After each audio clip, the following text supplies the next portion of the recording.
Olha, vamos direto ao que interessa. O e-commerce brasileiro está prestes a explodir. E lá em 2026, a grande diferença entre só competir e realmente dominar vai estar nas estratégias de tráfego pago e sem. Hoje, a gente vai desvendar exatamente o que é preciso para estar no topo.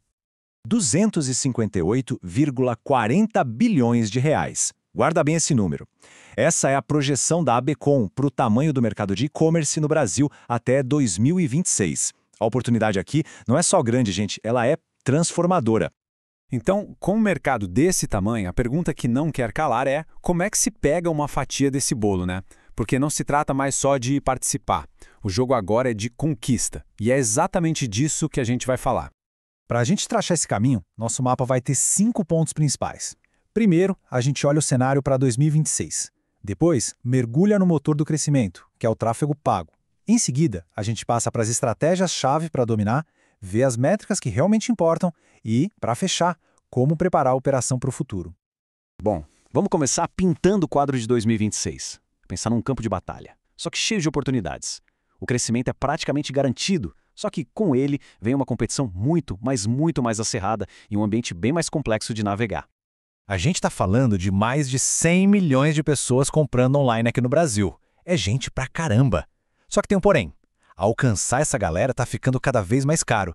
E é por isso que aquela mentalidade de vou só marcar presença já não cola mais. Para se destacar agora, a palavra do jogo é sofisticação.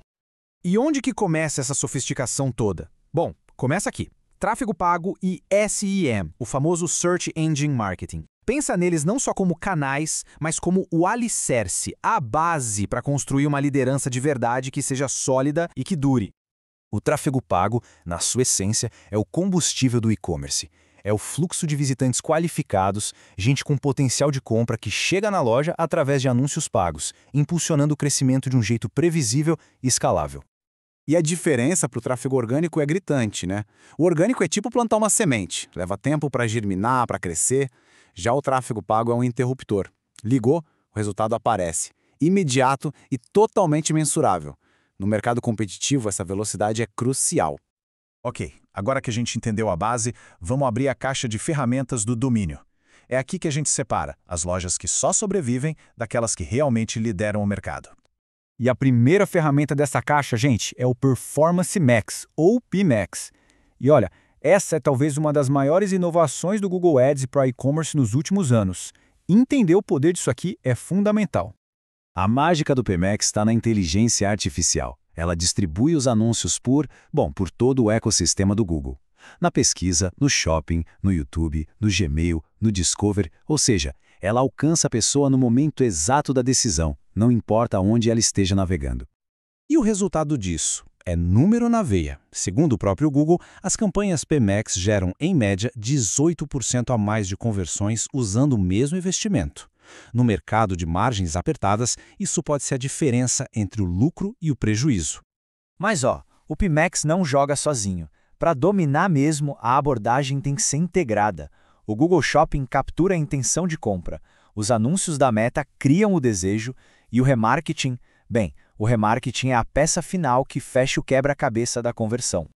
Pensa um pouco nisso aqui. Só 2% das pessoas que visitam uma loja compram de primeira. 2%.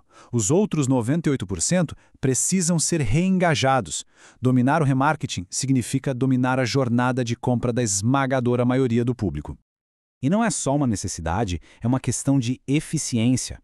Adquirir um cliente via remarketing é de 3 a 5 vezes mais barato do que ir atrás de um cliente novo do zero. É a forma mais inteligente de maximizar o retorno do investimento. Beleza, estratégia montada. Mas como saber se o time está ganhando? A gente precisa olhar para o placar. E no e-commerce, o placar são as métricas. São elas que mostram se o caminho para o domínio está certo. A métrica mais importante aqui é o ROAS, o retorno sobre o investimento em anúncios. Ele responde à pergunta mais simples e direta. Para cada real que eu coloco em anúncio, quantos reais eu recebo de volta em vendas?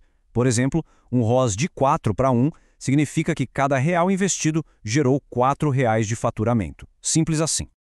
Agora, o ROAS ideal não é um número mágico, tá? Ele está ligado diretamente à margem de lucro.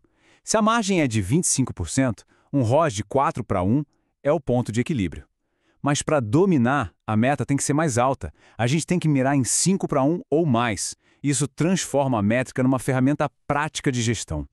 Mas o ROAS não joga sozinho. Ele é o resultado de um sistema. O CAC, o custo de aquisição de cliente, mostra quanto custa trazer alguém novo. A taxa de conversão mede a eficiência da loja. E o CPC, o custo por clique, mede a eficiência dos anúncios. Juntas, elas formam o painel de controle da operação. Com as estratégias e as métricas na mão, a última peça do quebra-cabeça é a preparação. Como deixar a operação pronta para esse campo de batalha de 2026? O futuro do e-commerce vai se apoiar em 3 pilares gigantes. Primeiro, inteligência artificial, que a gente já viu com o PEMAX. Segundo, a personalização em escala, que vai deixar de ser um diferencial para virar uma expectativa básica. E terceiro, a omnicanalidade, que é a fusão total entre o online e o offline.